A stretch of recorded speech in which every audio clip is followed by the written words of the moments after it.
आप सभी का स्वागत है फिर से एक बार अपने YouTube channel NK smart class में, जहां पढ़ते हैं हम सभी ग्रेजुएशन के लिए मैथमेटिक्स।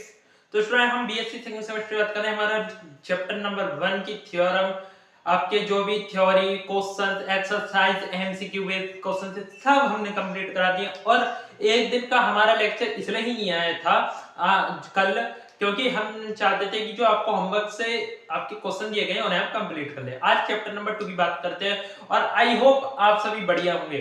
हम आपके साथ हैं। एग्जाम की डेट की बात कर ली जाए एक बार को, तो बोला जा रहा है मार्च में आपके एग्जाम स्टार्ट हो सकते हैं, लेकिन मेरे हिसाब से 15 मार्च के बाद में यानी मार्च के लास्ट में जाके स्टार्ट होंगे जहां तक है, ठीक है ना। तो वही मार्च से अप्रैल की स्टार्टिंग में आपके एग्जाम स्टार्ट हो जाएंगे स्टूडेंट। तो चलिए आप देखते हैं चैप्टर नंबर 2 क्या है। चैप्टर नंबर 2 है रैंक ऑफ ए मैट्रिक्स, यानी मैट्रिक्स की रैंक, ठीक है। तो देखिए निकला सब मैट्रिक्स ऑफ ए सब मैट्रिक्स ऑफ ए मैट्रिक्स, यानी मैट्रिक्स का सब मैट्रिक्स क्या होता है स्टूडेंट। आपके पास कोई भी मैट्रिक्स दे रखी हो, गिवन एग्जांपल मान लीजिए कोई भी आपके पास मैट्रिक्स दे रखी है स्टूडेंट्स, मान लीजिए ए आपके पास कोई मैट्रिक्स दे रखी है जिसके एग्जांपल है 1 2 3 4 5 6 1 2 5 4 8 9 7 6 0 0 1 2 3 5, ठीक है। ये आपके पास मैट्रिक्स दे रखी है। डेफिनेशन के अकॉर्डिंग चलते जाएंगे पढ़ते जाएंगे। तो पहले डेफिनेशन क्या करिए, suppose A is a matrix of the type mn, यानी आपके पास कोई mn यानी m रो m कॉलम की कोई भी आपके पास मैट्रिक्स है। तो यहाँ कितनी आपकी रो है 1 2 3 4, कॉलम कितने हैं 5, ठीक है। तो ये किस टाइप की है 4/5 की अपनी मैट्रिक्स है students. Then a matrix obtained by leaving some rows and some columns from A is called a submatrix of A। मान लीजिए सपोज आपके पास एक कोई मैट्रिक्स है स्टूडेंट्स m by n की, यानी m रो n कॉलम की। उस मैट्रिक्स के कुछ रो को लीव कर यानी छोड़कर, कुछ कॉलम को छोड़कर जो मैट्रिक्स बनती है उसे हम क्या बोलते हैं, उस मैट्रिक्स यानी जिसके कॉलम रो हमने छोड़े उस मैट्रिक्स की सब मैट्रिक्स कहलाती है। मान लीजिए आपके पास ये मैट्रिक्स है, कितनी रो की 4/5 की है। मान लीजिए अब इसके हम क्या करें, पहली रो को छोड़ दें एंड फोर्थ कॉलम को छोड़ दें, ठीक है। अब जो एलिमेंट्स बचे हैं उन्हें हम अगर इस प्रकार से लिख दें, मान लीजिए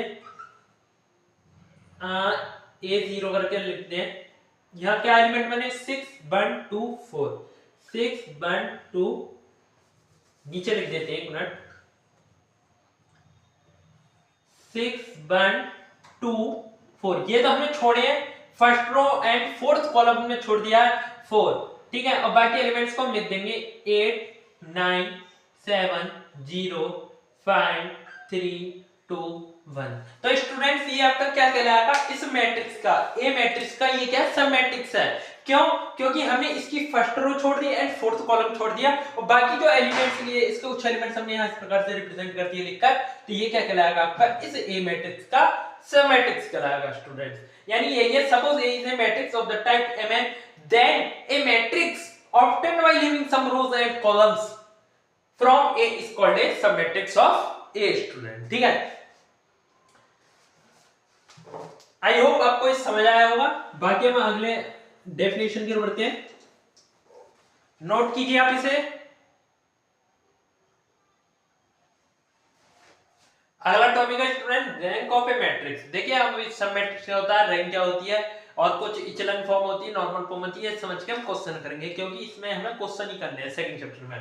तो रैंक ऑफ ए मैट्रिक्स क्या होती है, देखिए डेफिनेशन क्या कह रही है, the rank of a matrix ए, यहां पर ए और है, the rank of a matrix A is the order of any highest order square matrix of A whose determinant is not equal to 0। अब देखिए आप यह समझ रहे हैं एक कंडीशन यह क्या लागू हो रही है कि डिटरमिनेंट नॉट इक्वल हो 0 के, ठीक है। और जब डिटरमिनेंट नॉट इक्वल 0 होता है तो वो आपको मैट्रिक्स क्या कहलाता है,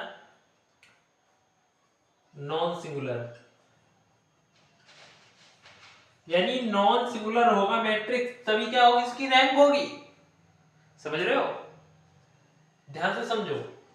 यानी ये करा the rank of a matrix A, A के मैट्रिक्स की रैंक क्या है, the order of any highest order square matrix, यानी स्क्वायर मैट्रिक्स के हाईएस्ट ऑर्डर का ऑर्डर उस ए मैट्रिक्स का जिसका डिटरमिनेंट नॉट इक्वल 0 हो, यानी वो मैट्रिक्स कैसी हो, नॉन सिंगुलर हो, उस मैट्रिक्स का जो ऑर्डर होता है वह क्या कहलाती है, रैंक कहलाती है मैट्रिक्स की। ठीक है, अब देखिए नोट में क्या है, the rank of A is denoted by, किस प्रकार डिनोट करते हैं, देखिए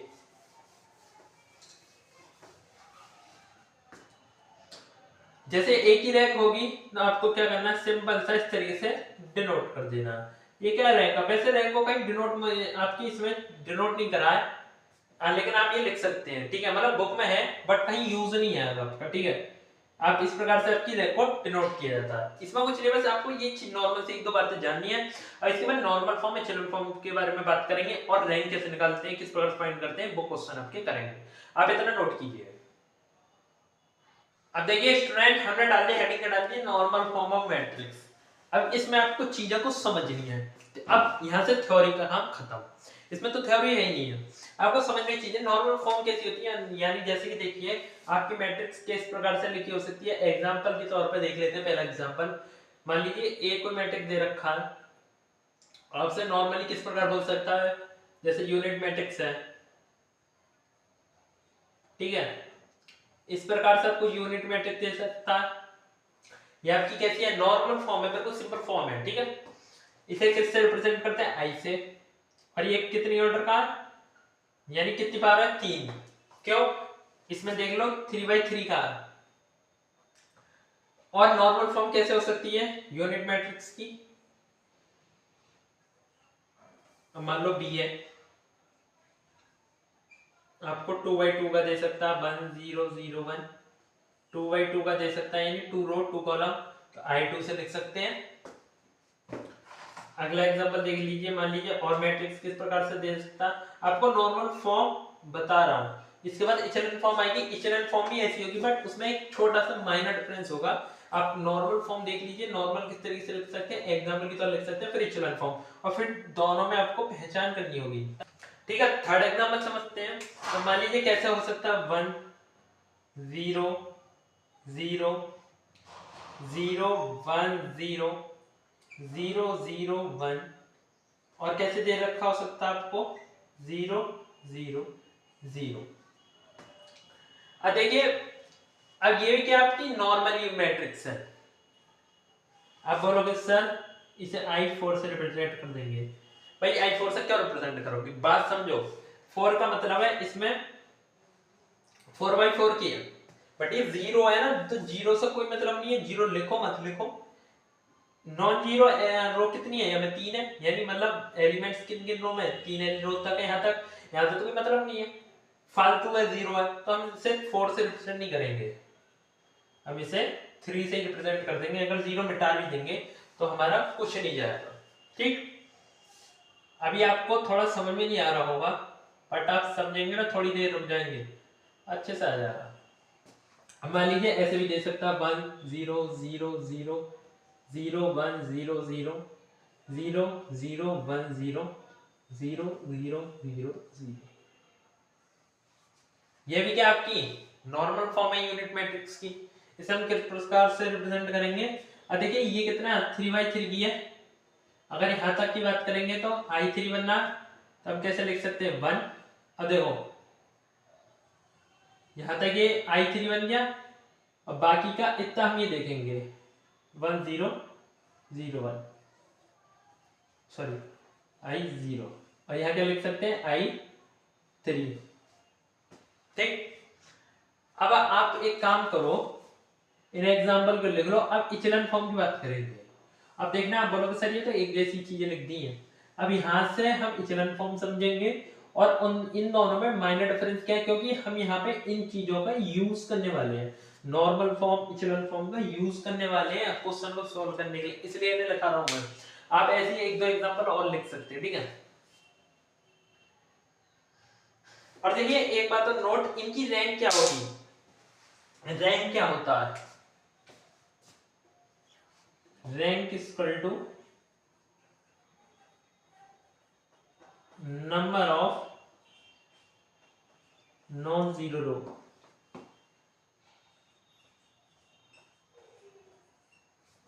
अब बताइए number of non zero row. ठीक है स्टूडेंट, यानी रैंक का फॉर्मूला क्या है, number of non zero row in matrix. अब देखिए नॉन जीरो रो का मतलब क्या, अगर कोई भी रो है उसमें मान लीजिए 3 एलिमेंट है, 4 एलिमेंट है। अब जैसे कि ये रो है फर्स्ट रो, इसमें कितने एलिमेंट, 3। पहला एलिमेंट क्या है 1 यानी जीरो नहीं है, सेकंड क्या है 0, थर्ड भी 0। यदि एक रो में किसी भी रो में अगर एक भी एलिमेंट जीरो नहीं है तो उस रो को हम नॉन जीरो बोलेंगे। अब जैसे कि इस रो में आप बोलोगे सर दो एलिमेंट तो जीरो है, फर्स्ट तो नहीं है, तो इसे जीरो रो बोल देंगे। बट नहीं, अगर ये 1 भी होता जीरो तब इस फर्स्ट रो को हम क्या बोलते हैं, जीरो रो। बट इसका पहला एलिमेंट क्या है 1, इसलिए हम इसे नहीं बोलेंगे। यदि अगर रो का एक एलिमेंट भी नॉन जीरो एलिमेंट है तब उस रो को हम नॉन जीरो रो बोलते हैं स्टूडेंट। और रैंक क्या, number of non zero row. अब जैसे कि इस मैट्रिक्स में कितनी रो है, 1 2 3। अब ये कैसी रो है, नॉन जीरो रो है। और रैंक का फॉर्मूला क्या है, नंबर ऑफ नॉन जीरो रो। तो इसकी रैंक कितनी हो जाएगी आपकी, रैंक ऑफ ए कितनी हो जाएगी, rank of A equal to 3। ठीक, इस बार देख लिए इसमें कितनी रो है, 2। इसमें एलिमेंट क्या है 1 0 0 1, यानी ये कैसी रो है, नॉन जीरो रो है। तो इसकी रैंक कितनी हो जाएगी, आपकी रैंक कितनी हो जाएगी इसकी, 2 हो जाएगी स्टूडेंट। अब इसकी रैंक बताइए, 1 है दो तीनों रो में, तो रैंक कैसी हो जाएगी, यानी रो कैसी हो जाएगी, नॉन जीरो। तो इसकी रैंक क्या हो जाएगी, रैंक ऑफ सी क्या हो जाएगी, 3 हो जाएगी स्टूडेंट। क्या हो जाएगी, 3 हो जाएगी।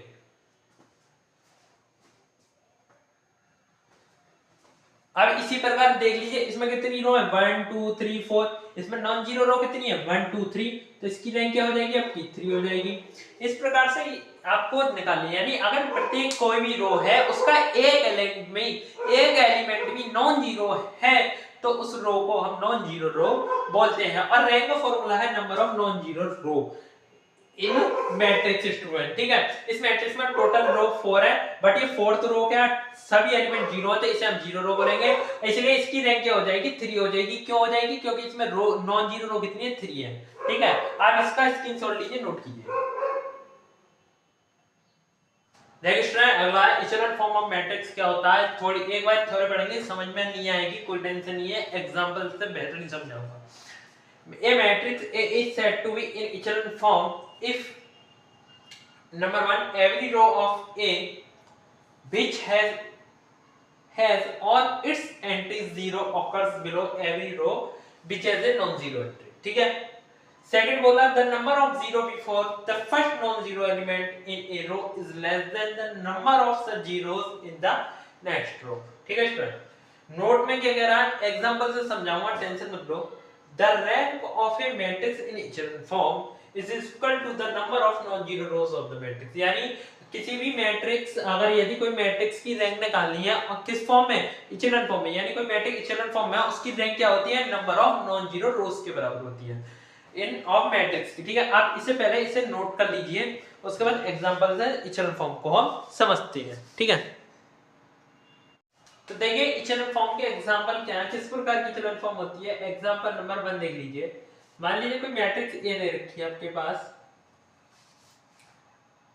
0 2 3 4 0 0 8 6।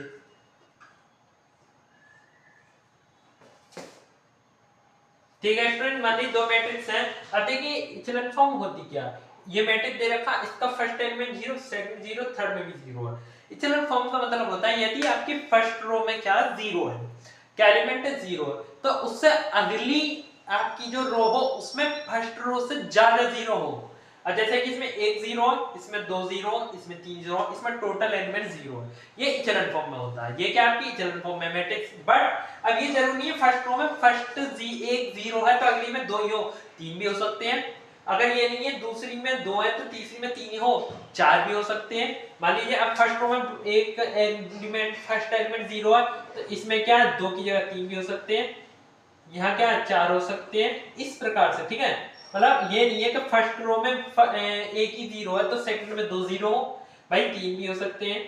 ठीक है, कम भी हो सकते हैं, ज्यादा कम नहीं होने चाहिए, ज्यादा ही होने चाहिए। अब ऐसा भी हो सकता है ये फर्स्ट रो में यानी सेकंड रो में क्या है 0, फिर उस अगली में ज्यादा 0, उससे अगली में ज्यादा 0, इस प्रकार की फॉर्म में क्या होता है एलिमेंट, इस प्रकार की फॉर्म में क्या होता है कि मतलब पहली रो में 0 है तो अगली वाली रो में उससे ज्यादा 0 होंगे, अगली वाली में उससे ज्यादा 0 होंगे, तो ये फॉर्म कौन सी कहलाती है इचेलॉन फॉर्म। अब जैसे देखिए इसमें पहला एलिमेंट 0, दूसरा एलिमेंट दो, दूसरी रो में 2 एलिमेंट 0 है, तीसरी में तीनों 0 है, तो ये क्या इचेलॉन फॉर्म है। अब इस प्रकार से अलग एग्जांपल और होता है, देखिए जैसे कि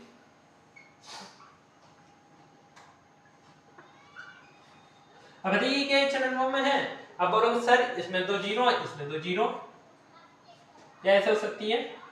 अब बोलोगे सर फर्स्ट रो में 3 0 और दूसरी में 2 है, ये तो इचेलॉन फॉर्म में नहीं। भाई देखो पहली बार 0 जो काउंट करते हैं सिर्फ लेफ्ट साइड से काउंट होते हैं और रेगुलर होते हैं। मान लो पहला 0 और दूसरा एलिमेंट 0 की जगह कोई आ गया, नॉन 0 आ गया, तो हम बाद के जो 0 होते हैं वो काउंट नहीं करते। अब मान लीजिए 0 है, अब ये क्या नॉन 0 एलिमेंट है, ठीक है। अब इसके बाद जो 0 होंगे ना हम काउंट नहीं करेंगे। अगर आपसे पूछा जाए फर्स्ट रो में कितने 0 है तो आप बोलेंगे सिर्फ एक 0 है, यानी लेफ्ट साइड से काउंट करते हैं और रेगुलर 0 जो होंगे उन्हें काउंट करेंगे। तो इसमें कितना एक 0, इसमें 2 0, इसमें 3 0, यानी किस फॉर्म में इचेलॉन फॉर्म में स्टूडेंट, ठीक है।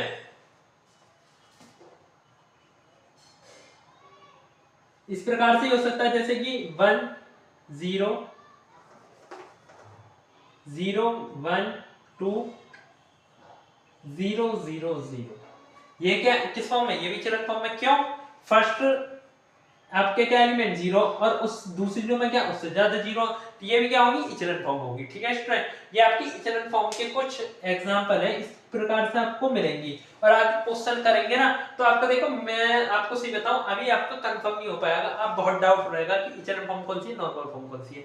जैसे हम क्वेश्चन में बढ़ेंगे ना आपके 2-3 क्वेश्चन करो बिल्कुल डाउट क्लियर हो जाएंगे 100% के साथ गारंटी है। आप इन्हें एग्जांपल को नोट कर लीजिए पहले, उसका जब क्वेश्चन करेंगे तो सारे डाउट आपके क्लियर हो जाएंगे। इसमें एक बार इन्हें अच्छे से पढ़िए और इस लेक्चर में आज के लिए इतना ही करते हैं, है ना। फिर अगले लेक्चर में क्वेश्चन वगैरह करेंगे और उन्हें डिटेल से समझेंगे। तो स्टूडेंट मिलते हैं अगले नेक्स्ट लेक्चर में, आज के लिए इतना ही। जय हिंद।